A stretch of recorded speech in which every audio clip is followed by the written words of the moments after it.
beberapa pemimpin negara yang memiliki berat badan berlebih ya Dokter Ikhlas. Tapi ini kan masalahnya kalau kita ngomongin obesitas, ternyata banyak sekali penyakit-penyakit yang bisa menimbulkan resiko lebih besar bagi orang yang obesitas. Nah, tapi yang jadi pertanyaan kita semua ini pasti adalah bagaimana tanda-tandanya nih dokter? Nah, ini juga ada fakta dan mitos bahwa katanya kalau tidur mendengkur ini adalah salah satu tanda bahwa kita obesitas. Ini fakta atau mitos dokter? Ini dok. Jadi gini, agak ada hitungannya nih, tapi fakta itu. Oh, fakta. Lebih ke fakta, oke. Ya, lebih Gimana ke dok? fakta. Jadi mendengkur dan obesitas itu ada korelasinya sekitar 70-80%.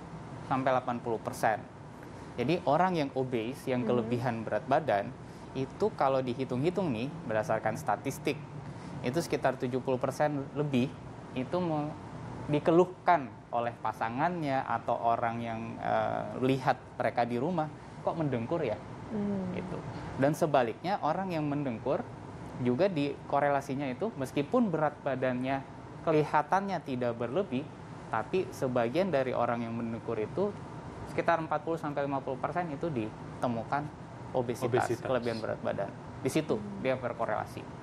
Oke, jadi ada beberapa tapi orang kalau yang secara obesitas. faktor fisiologis kesehatannya gimana dokter? Maksudnya kenapa sampai gitu?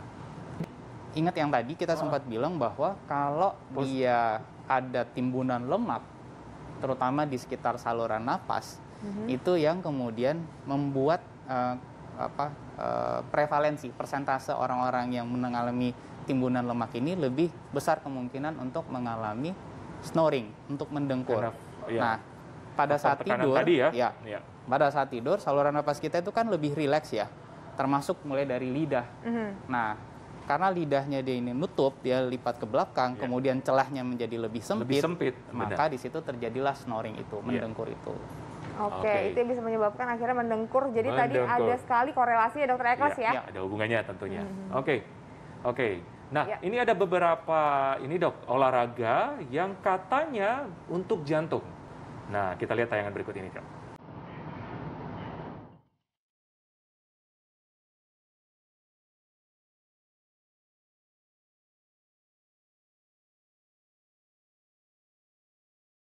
Pemirsa, olahraga adalah aktivitas fisik menyehatkan untuk tubuh dan memaksimalkan kerja organ di dalamnya, termasuk jantung.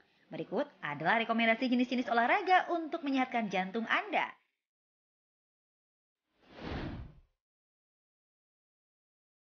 Olahraga pertama adalah senam jantung. Meski terlihat mudah, namun pemirsa, gerakan ringan dalam senam ini berfungsi menjaga dan meningkatkan performa jantung, menormalkan denyut nadi, dan memperlancar aliran darah dalam tubuh.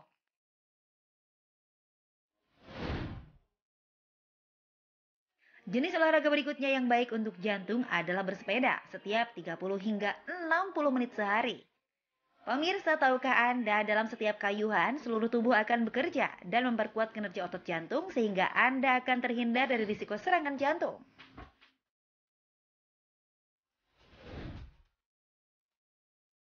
Lari adalah olahraga kardio yang berguna untuk merangsang aliran darah dalam tubuh, sehingga sirkulasi darah menjadi lebih lancar yang berguna menjaga ritme jantung tetap normal.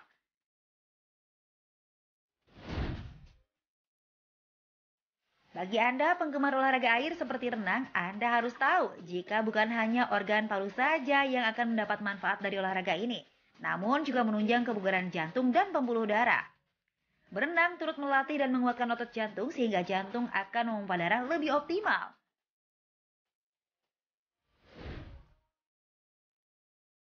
Terakhir adalah yoga, di mana 3 teknik di dalamnya sangat baik untuk kesehatan jantung, yaitu peregangan, pernapasan, dan relaksasi.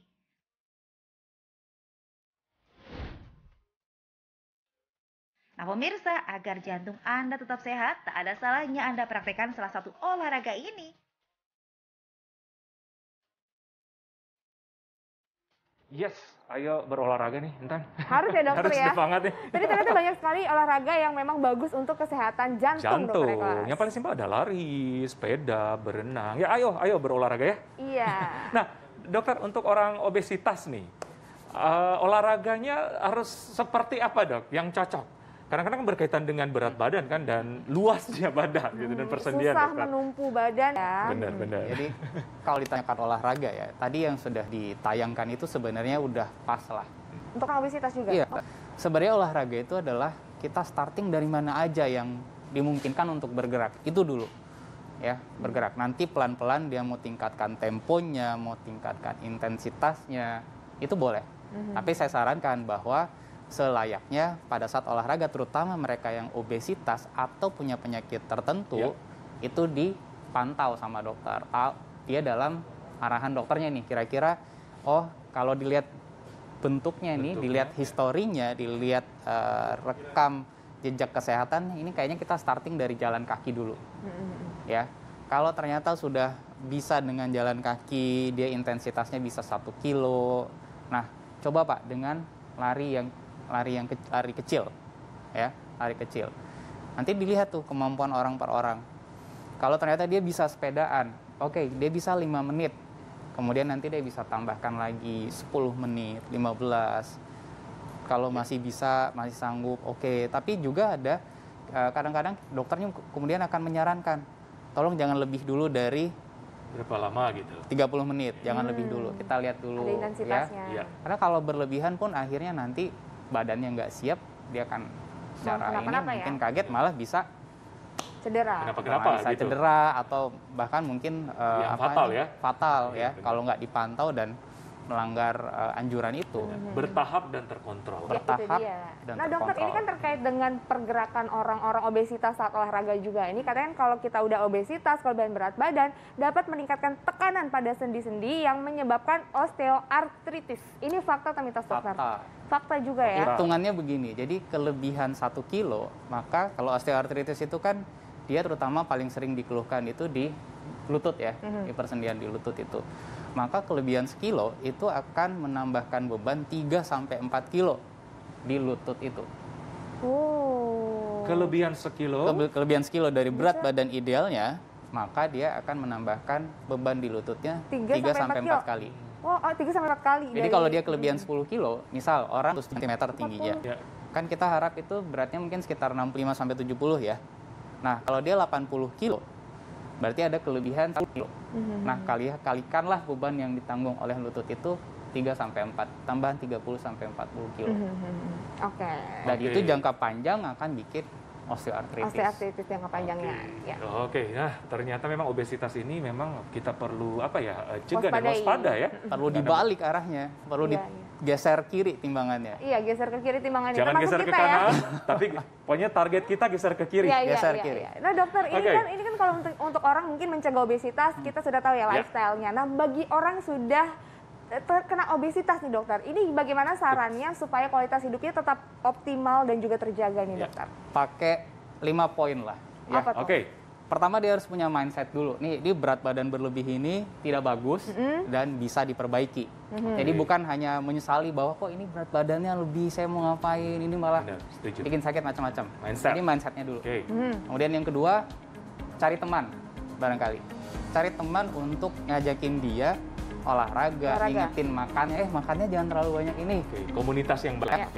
Kemudian yang ketiga, bikin target. Oh, bulan ini turun sekilo, turun 2 kilo. Ya, target. Dan konsisten di situ, 4. Keempat konsisten. Ya. Terus yang kelima itu tadi, kalau memang sudah ada komorbid macam-macam, konsultasi ke dokter. Jadi nanti akan ada tandem, dibarengin sama ilmu dari si dokter ini. Oh, ini nih yang boleh dilakukan, ini yang harusnya dimakan. Olahraganya 15 Jadi menit, 20 menit. Dan tetap dengan pantauan jadi dokter. tetap lebih aman gitu. Makasih banyak dokter. Terima kasih. Sama-sama dokter.